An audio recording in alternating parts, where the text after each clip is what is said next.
Hello, everyone. Welcome back to another discussion regarding Yuval Harari's 21 Lessons for the 21st Century.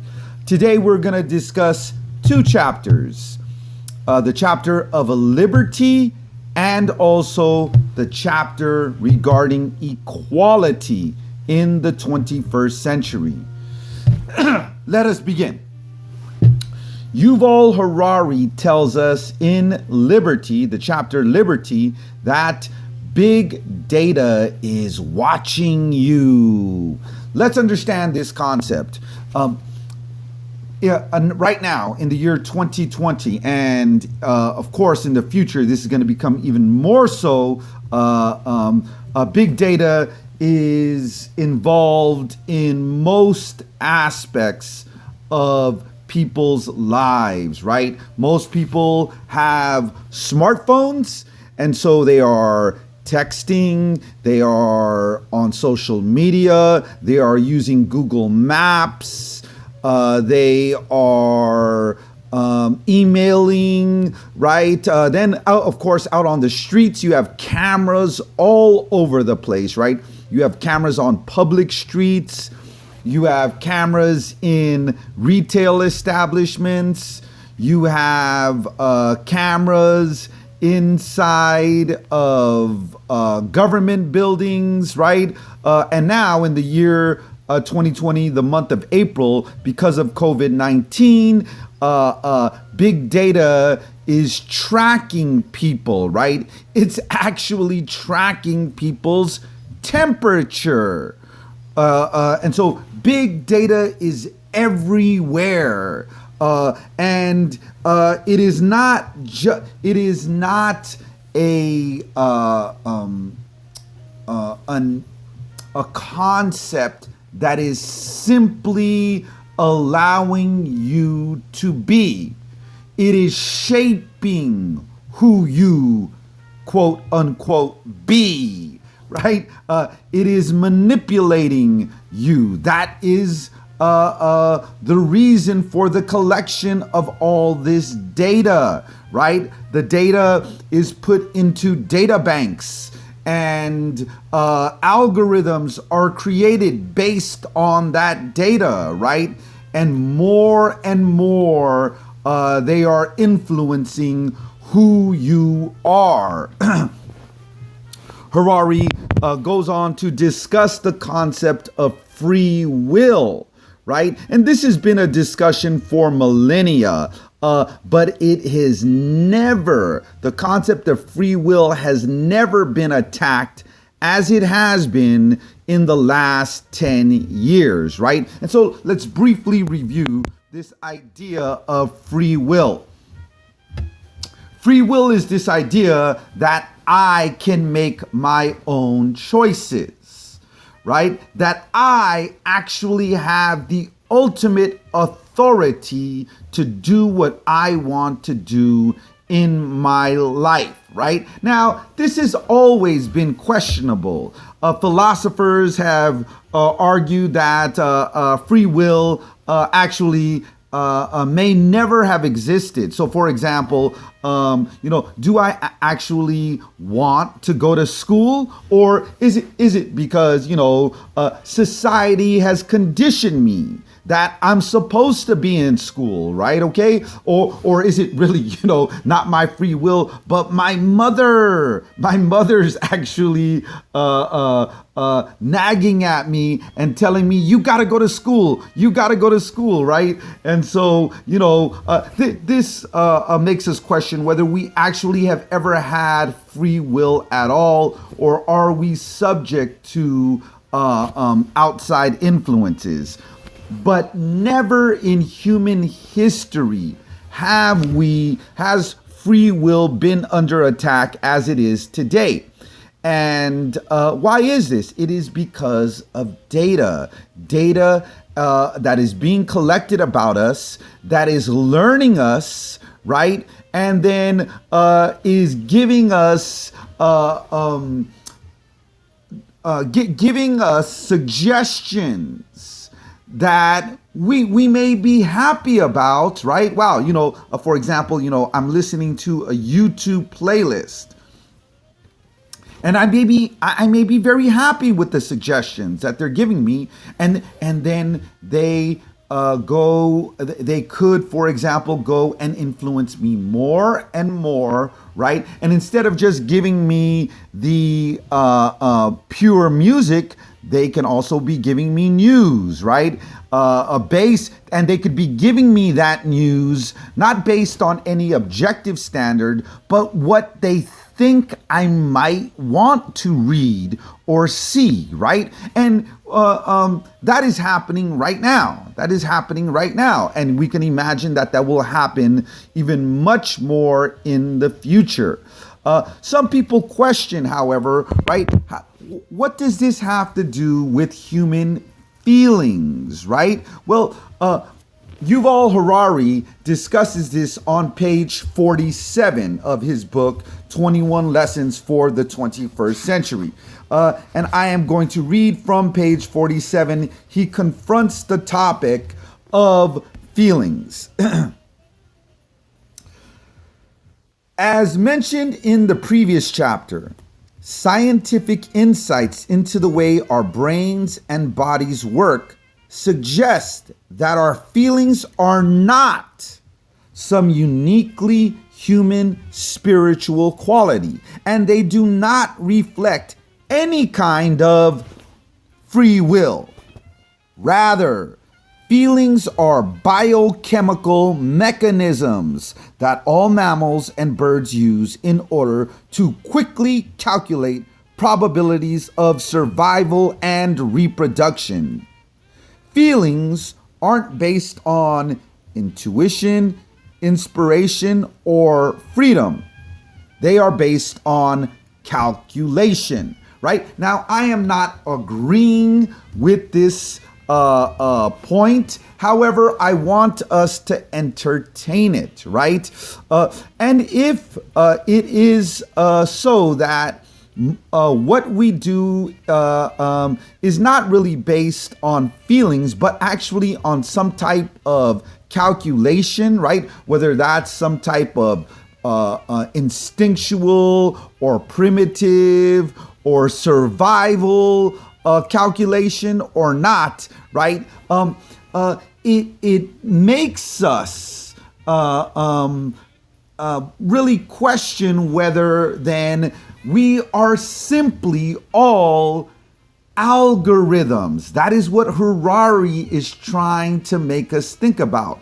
Are we simply an algorithm, right? That has a function, And if that is so, the question that I pose to you all then is, does that mean then that our goal in life is to calculate and to always make the smartest, most efficient choice?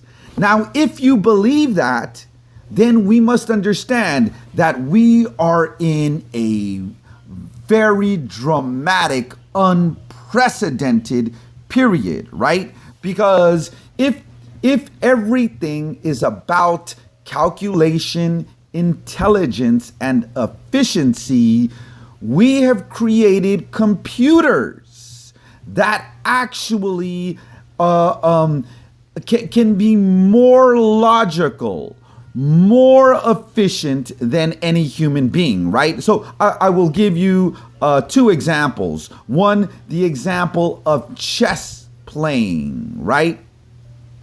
Many people, only 20 years ago believed that, chess is, the real pinnacle of human intelligence, human intuition, human genius, right? Chess and Chinese game Go, right? Now, within the last 20 years, computers have beat human beings in chess and the game of Go, right? So If we are simply calculating machines, human beings are simply calculating machines, then that throws into question whether we should actually be in charge of ourselves or whether the algorithm would be better in charge of us.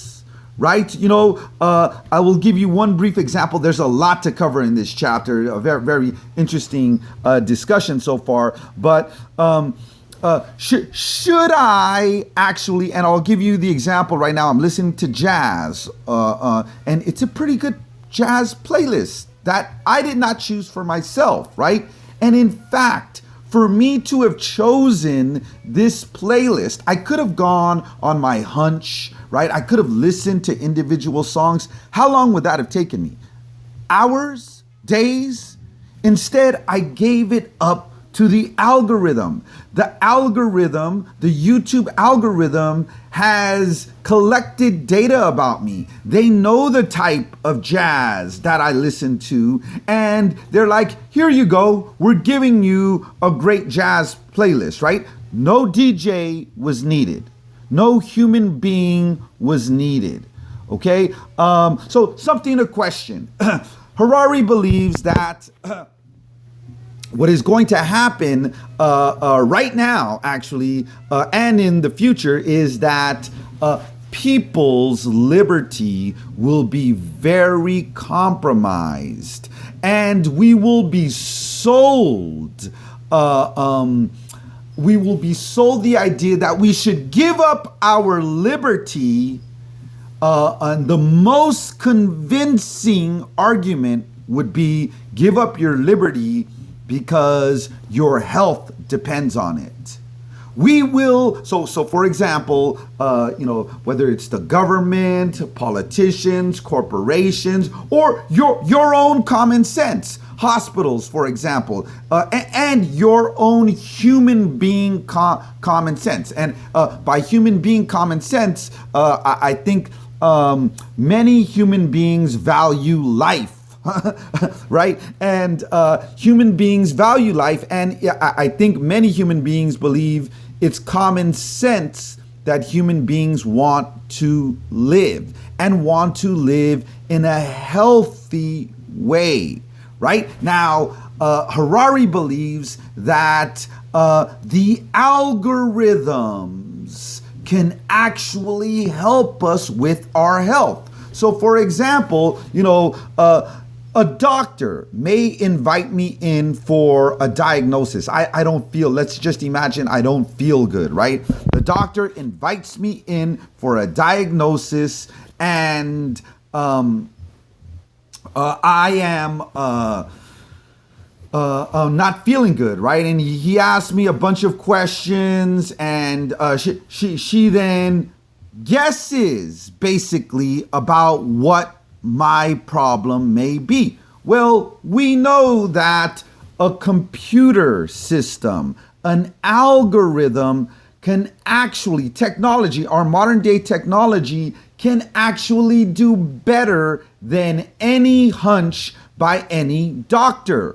right? A doctor can't look at me and know my temperature. However, a technological device that does not even need to touch me physically can know my temperature better than any doctor, right? And so Harari believes that our liberty can be very compromised because they will sell us, hey, do this, allow your liberty, wear this bracelet at all times.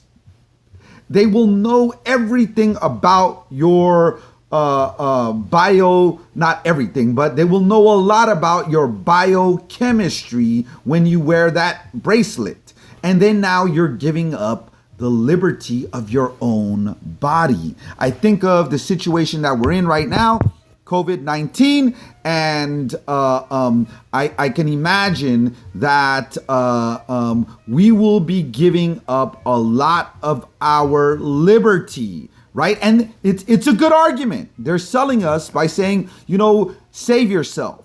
Don't get sick. Don't get other people sick, right? Allow us to monitor your biochemical data, right? And then this, of course, will lead into other things, right? We'll discuss that later. So I've already, it's already 15 minutes in. There's a lot to cover here. I'm just going to start going over some of the other major points in this chapter, right?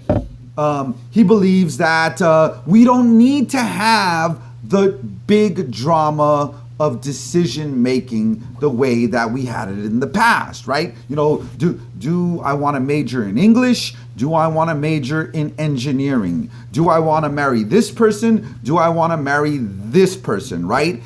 If I think about those things, and if you think about those things, we will be up for days. We will be restless for years regarding this. Harari believes that algorithms can know us better than we know ourselves, and if we trust the algorithm, we don't need to make those heavy decisions, right? Do I need to major in English or engineering? The algorithm has known me my entire life. You know, let's just imagine, right? You know, especially people that are growing up post, you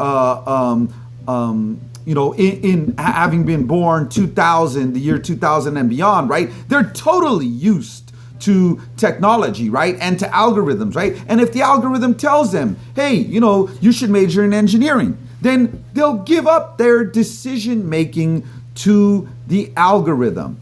Harari believes that people will do this because most people simply do not know themselves very well, right? And, you know, how is it that you can know yourself, right? That's a very complicated question. And of course, it's a never-ending process to get to know yourself. I don't know if any of us ever really know ourselves, but you know, I would argue, and I'm taking some of these ideas from Harari, some of these ideas are my own, but I would argue that subjects such as poetry, subjects such as literature, right, music, sports, right, traveling, those kind of things, silent reflection. So shutting up, you know, shutting up helps you know yourself. Looking out at the ocean, looking out at trees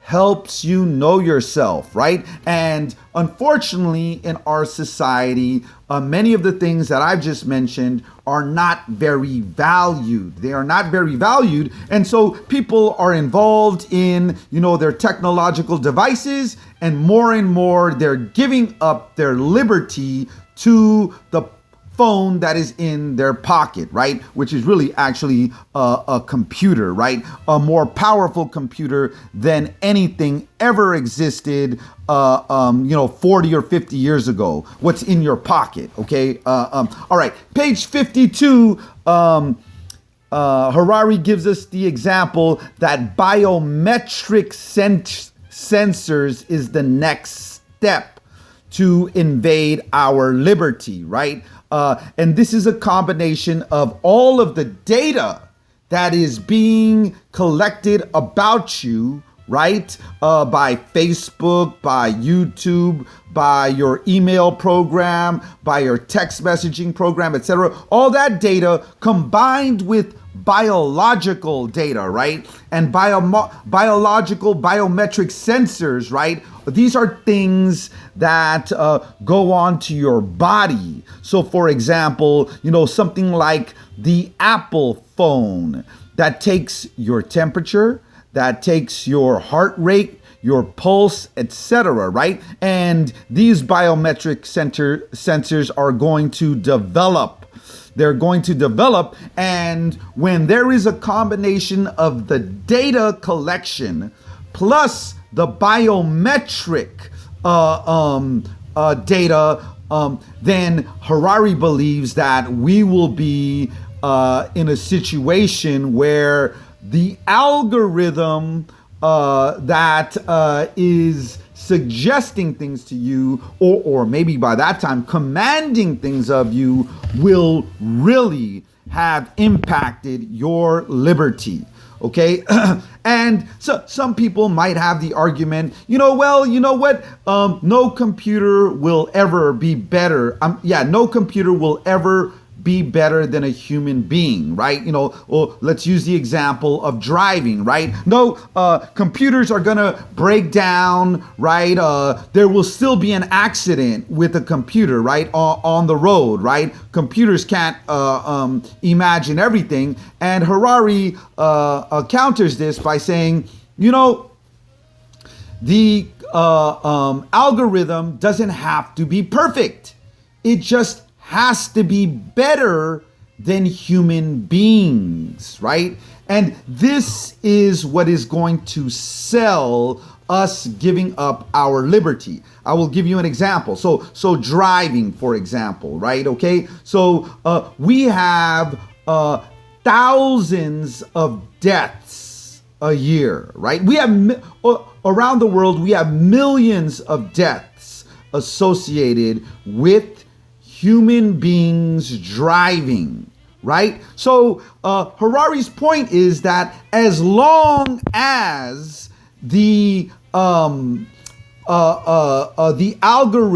that is driving the vehicles only leads to thousands of deaths and not millions of deaths, then human beings will say, yeah, you know what? The computer is better than the human being. Let the computer drive the vehicle, right? And that will then, of course, impact our liberty. He believes that we are in a very precarious situation because digital dictatorships may develop, right? Okay, we may in the near future, in this 21st century, develop robot armies, right? We will be in governments where there is a surveillance regime, right? Okay, and that is anything beyond George Orwell's famous novel 1984. This is just totally beyond that, right? What is Harari's advice here? We should know the difference between intelligence and consciousness. This is a very big point that he is making here, okay? Intelligence. So earlier, we have this idea that, if we believe in intelligence as the highest human faculty, then more and more we're going to give up our liberty. Why? Because computers are smarter, more intelligent. If we believe in simply 2 + 2 = 4, computers will always out-computer human beings. They will always be more intelligent than human beings. However, note here, we have this thing called consciousness.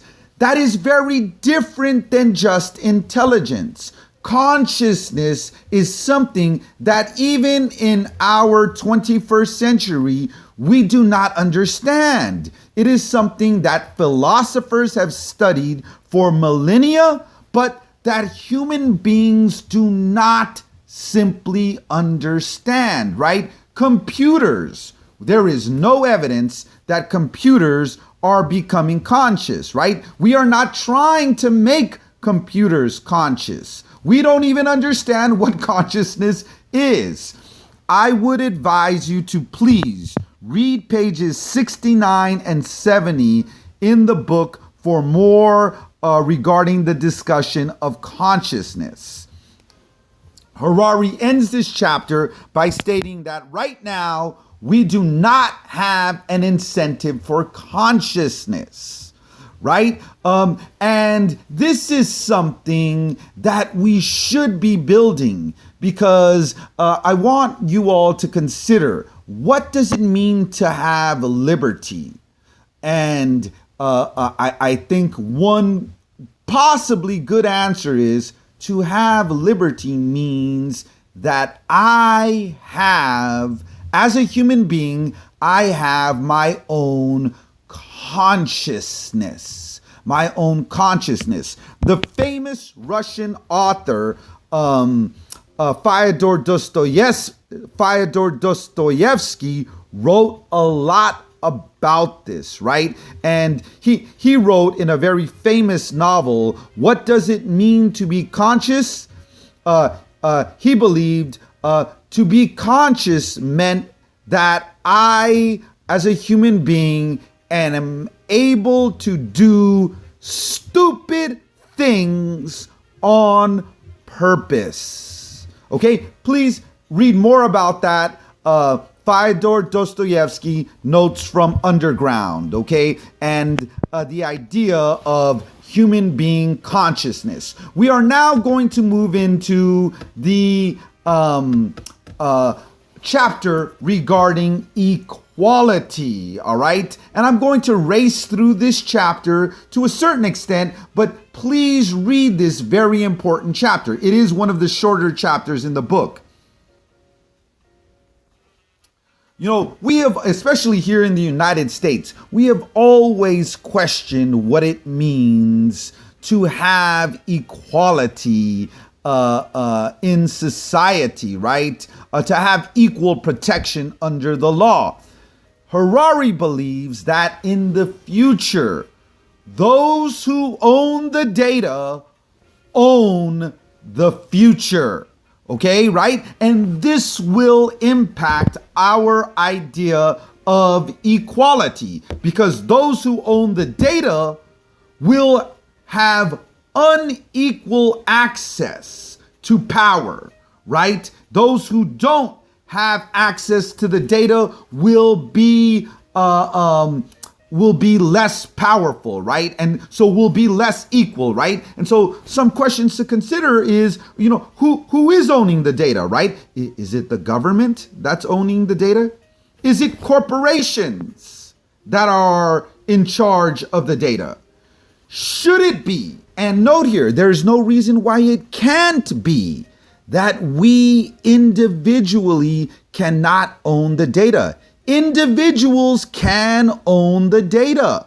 We can actually, so just for example, just to entertain this idea, we can actually have certain things on our phone that make our information totally private unto ourselves. But we know this right now that, in fact, that is not the way our apps work. In fact, in order to have this app on my phone right now where I'm recording from, note I've probably given up, I have given up a lot of my data, right? So this program, I am sure, is able to access my pictures, my videos, my text messages, etc., etc. There's actually no reason for that. There's absolutely no reason for that, but I have done it because I want to use this program feature, right? And, Harari believes that what is going to happen is those who own the data are going to have more power than those who don't have access to the data, right? I am going to read from page 75 right now, all right? And he discusses the history. He briefly discusses the history of equality, okay? Throughout history, the rich and the aristocracy always imagined that they had skills superior to everybody else's, which is why they were in control. As far as we can tell, this was not true. The average duke wasn't more talented than the average peasant. He owed his superiority only to unjust legal and economic discrimination. However, by 2100, the year 2100, the rich might really be more talented, more creative, and more intelligent than the slum dwellers. Once a real gap in ability opens between the rich and the poor, it will become almost impossible to close it. If the rich use their superior abilities to enrich themselves further, and if more money can buy them enhanced bodies and brains, with time, the gap will only widen. By the year 2100, the richest 1% might own not merely most of the world's wealth, but also most of the world's beauty, creativity, and health. Note here that we are in an era where people are going to be able to, they already are, being able to genetically modify themselves, right? And so we are in an era where human beings, as we are in our natural human being state, as far as our physical selves are concerned, our physical brains, our physical bodies are concerned, we may be in the era of becoming obsolete. Because in the future, what is going to happen is people who have money will say, you know what? I want to be taller. And they will get an injection, a genetic injection to make themselves taller. Or they want to say, I'm just imagine, I used to box when I was, a teenager. And, everybody, all boxers love to be able to have a knockout punch, right? Well, why can't I, instead of getting a genetic modification, I'll be beyond any human being, right? I'll just say, you know what? Chop off my arm and give me a bionic arm, and my bionic arm will be able to knock out, forget human beings, I want to be able to knock out a building with one punch, right? And so we are in this unprecedented era where human beings will be unequal to each other, right? Because they will be able to genetically modify themselves, and they will be able to access cyborg type of features, right? So this is all extremely important because Harari begs the question, who owns the data? Who owns the data? Because who owns the data will own power on planet Earth, right? And there is a race right now to obtain the data. Please read page 79 of the book. Now, he ends the chapter by making us think about who should own the data. Should we nationalize the data? If that's so, then that means that politicians will be in charge of the data. And I think we can question, maybe we don't want corporations in charge of the data because they'll use the data for money purposes, for capital purposes, right? But politicians may not be any better than the corporations. They may actually be worse, right? You can imagine that they will skew the data so that they keep and maintain power, right?